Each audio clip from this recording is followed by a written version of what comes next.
Welcome back to the classroom. My name is Mr. Wong. In today's lesson, we're going to be focusing on one of the gas laws known as Charles' law. It is focused on temperature, so let us begin. Okay, so just revising over what an ideal gas is, there are four assumptions we made. We said that if it's a gas, it's in constant random motion. We also said that gas particles do not attract or repel each other, so their intermolecular forces are very weak. The only kind of collision each gas particle or molecule has against each other is elastic collision. So the type of collision where they just bounce off each other and kinetic energy is transferred over.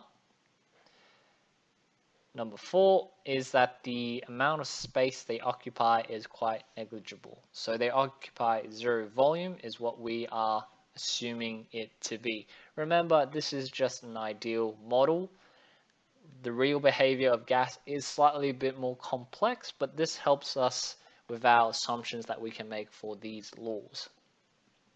Okay, and I did show you this last lesson using the PhET simulation, how the particles just bounce off each other. Alright, so just revising a definition is what is a scientific law. A scientific law is something that is constantly observable. So with the Boyle's law that we looked at last lesson and Charles Gay-Lussac law this lesson, you're going to notice there is a mathematical relationship between all these related to volume, pressure, and temperature.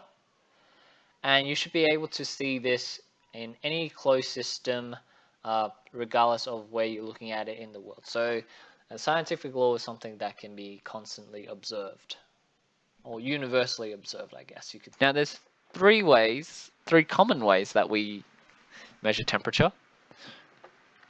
In Australia, we use degrees Celsius. If you were in America, you use Fahrenheit. And then if you are a scientist, you tend to use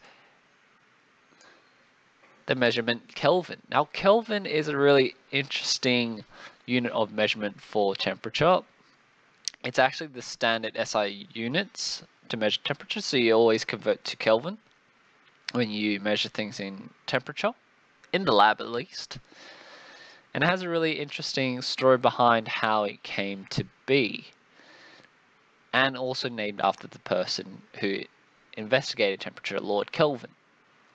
So the graph we have here is actually quite relevant to Charles' law, which we're talking about today. But let's just give a quick summary of, what this actual graph is trying to show us. It's a graph of temperature and volume. And as you can see, the line is going down from 0 to 273.15. Now, this is the point where, if you actually look at the prediction, this is where we suspect that there will be zero volume. That's also the scale that we call absolute value. So absolute value is where we believe that there is zero volume occupied by an ideal gas. It is also the point at which we start to call 0 Kelvin. So that's the actual scale to measure temperature.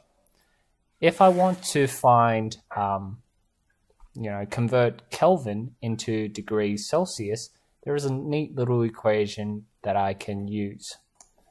So the key number that we have here is 273.15.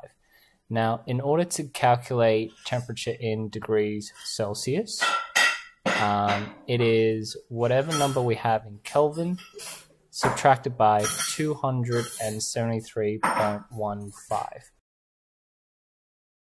If I want to go from degrees Celsius to Kelvin, as you can see, that would be the opposite. So degrees Celsius plus 273 equals 2 Kelvin. And so that's the next question I'm going to ask you, is to do some conversions from degrees Celsius into Kelvin. Pause this video now because I'm going to be heading straight to the answers. Alright, so in question 1, the temperature in Kelvin for 300 degrees Celsius is just 300 plus 273.15. So that's your answer there. And then the next one we have is 373.15. That's also in Kelvin here. Again, if you look at the chart, it's in 3 significant figures, so just change that to 3 significant figures. 573K, and then 373K as well. Okay, so that ends our lesson on Boyle's law. We did end up covering a little bit about temperature. So if you made it this far, great job, and keep on going. Please stay safe. Holiday's almost around the corner. And so, yeah, any questions, just make sure you ask. Otherwise, stay safe, and hopefully you can enjoy your holidays soon. So Jacques Charles, born in this, or was alive during this time period, he came up with an idea, or not really an idea, but an observation to look at the relationship between temperature and volume when the pressure of the system stayed the same. So you looked at how temperature and volume affect each other if it's a gas and the pressure stayed the same. Let's look at this little animation here. What can we see here? So what's happening to the volume of our balloon? Well, I can see that the balloon is getting bigger. So the amount of space it's occupying is bigger. So that means that the volume is increasing. Is my temperature increasing inside the balloon? Now, a lot of people would say yes, because there is heat coming from our candle. But remember, heat and temperature are slightly different. What heat actually does is, by increasing the heat energy into our system here, I increase the kinetic energy of my particles. And we also know that temperature is the average kinetic energy of this system here. So if my average kinetic energy of particles increase, then obviously my temperature has increased as well. So I have an increase in temperature for my particles. So what's happening to the volume as the temperature is increasing? So we know one thing is that the increase in temperature leads to an increase in volume. So we could sort of say this is implying that volume and temperature are directly proportional to each other. Now let's try and look at that in terms of this simulation here. Okay, so what we have here is, Gay-Lussac's law. So just move this over. Charles' law, sorry. So what we have, pressure is constant. Volume and temperature are the only things that are changing. Now let's say we're changing the volume here. So if I'm changing the volume, I'm increasing my volume here. Okay. Calculate, look at the volume. 3 liters, 298 Kelvin. 4 liters, 397 Kelvin. So there is an increase in temperature when I increase the volume. Let's do another point, because as good scientists we should have multiple points to measure from. I have it at 5 liters. Now it's 497 Kelvin. Okay, looks promising. Let's now try and decrease my volume. So I had 3 at the start. Let's go to 2 liters. 2 liters, I see a decrease in my temperature. If I go one more, again, another decrease in temperature. So what can I learn from this simulation? I can learn, firstly, I'm painted out sort of a straight line, not perfect on my part, but This is a linear trend, so it's a linear graph. And if anything is a straight line or linear graph, it does imply that the two variables you graph together are directly proportional to each other. Okay, here's a little video from the Sci Guys to show how Charles's law works, or just a little simple demonstration. So you can look at that, links below. And it comes up with a really interesting calculations we can come up with as well. So if we measured that temperature in degrees Celsius and we measured the volume that the air occupies, or the gas occupies, we get this point here. So let's say we pointed here, here, here, here, and here. Obviously not quite matching up with what we have here, but it's just a little point. In science, we have a thing called extrapolation, so we are extrapolating here.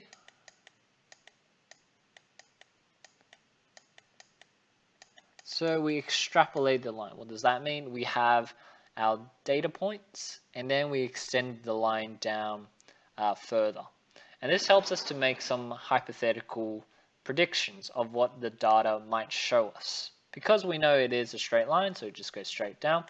And we come to a point here where supposedly the volume is 0. So we're saying this part here, we have a volume of gas, so a volume of gas,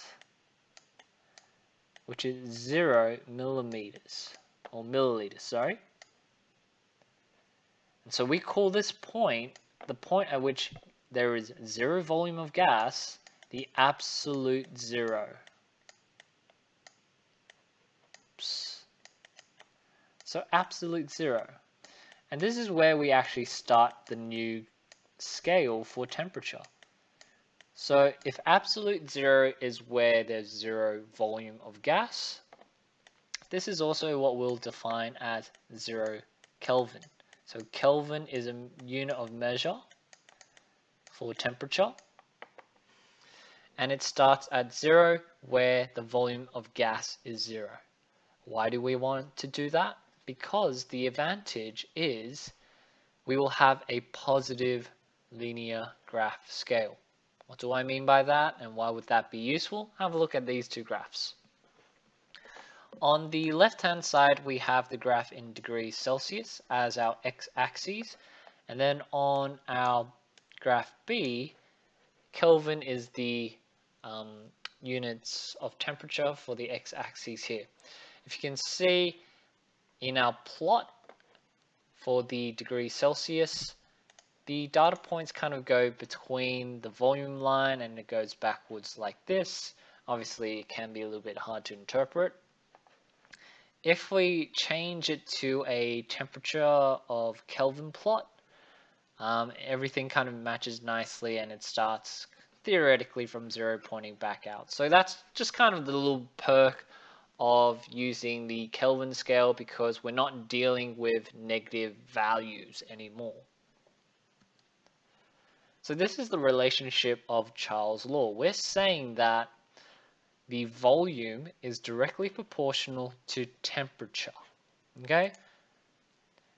Only under the condition that pressure of our system remains the same, and we have the same number of moles of gas during that process. So V is for volume, that's given in liters, so this is in liters.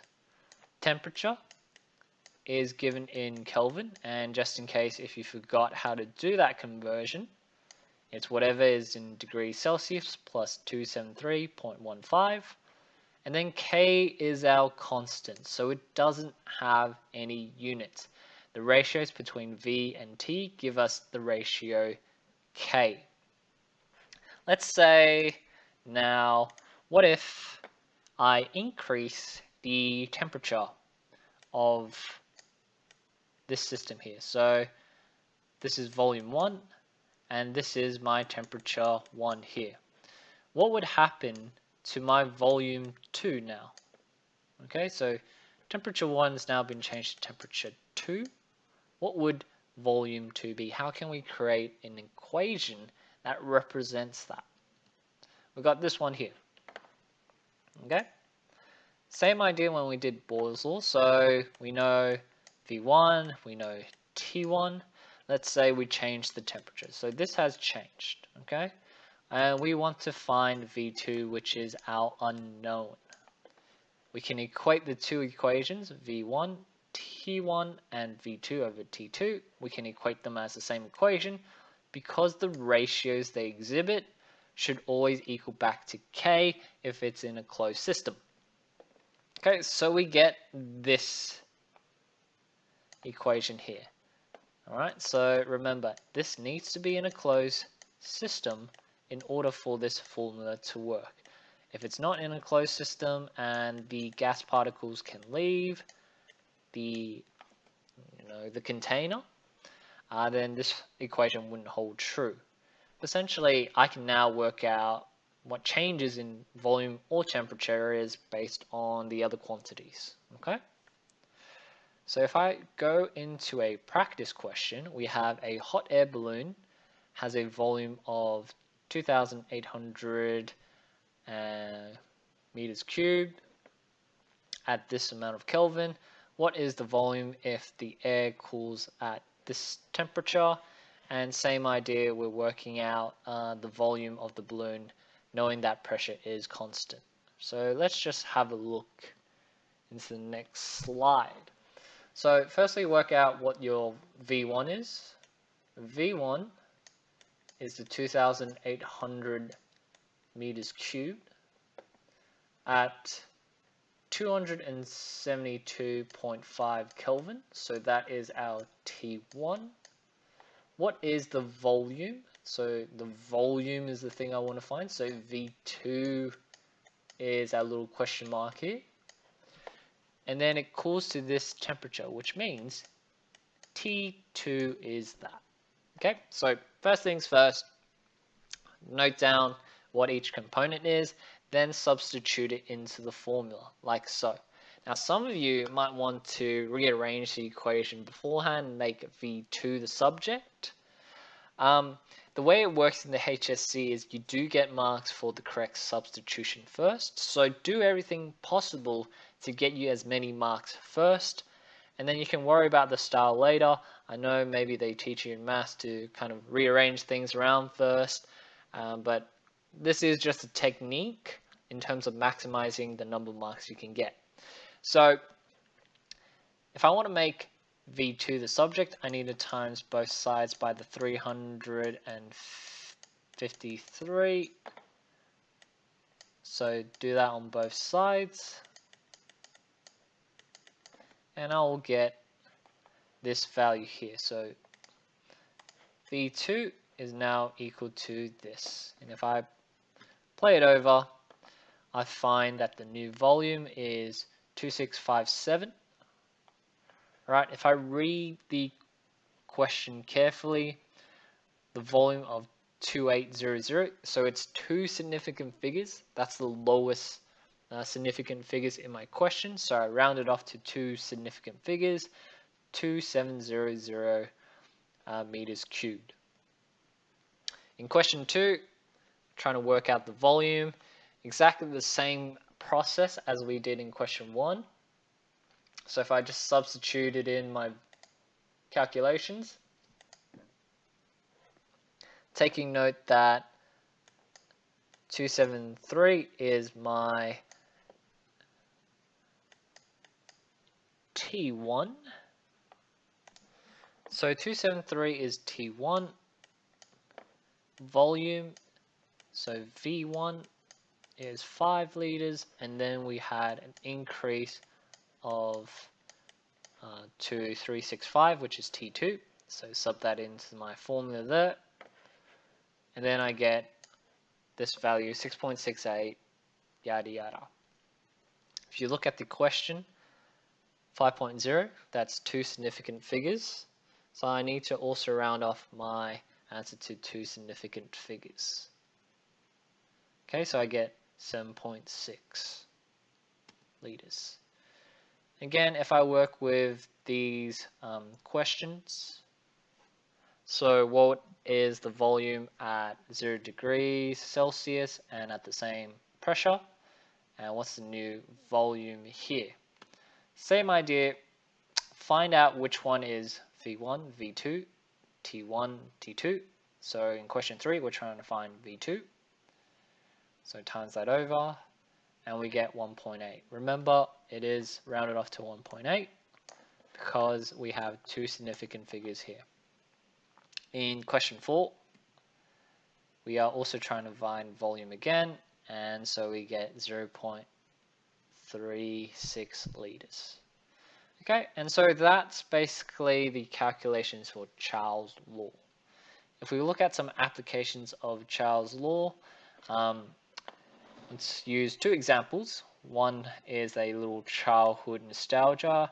When I was a kid, I used to play a lot of table tennis with my parents and my brother. And what we come across is a situation where you might hit the ball too hard, or maybe you accidentally stepped on the ball and you cause a little dent. What my parents used to do was they told me they would boil some water, put the dented ping pong ball inside, and then miraculously, being the young kid I was, the ping pong ball wasn't dented anymore. Alright, and so as a kid, I kind of thought, oh, this is pretty cool, but in terms of what the actual science is, let me explain now. So you have a dented ping pong ball, okay, and you introduce some kind of heat energy into it. Remember, heat energy will increase the kinetic energy of the gas particles inside the ping pong ball.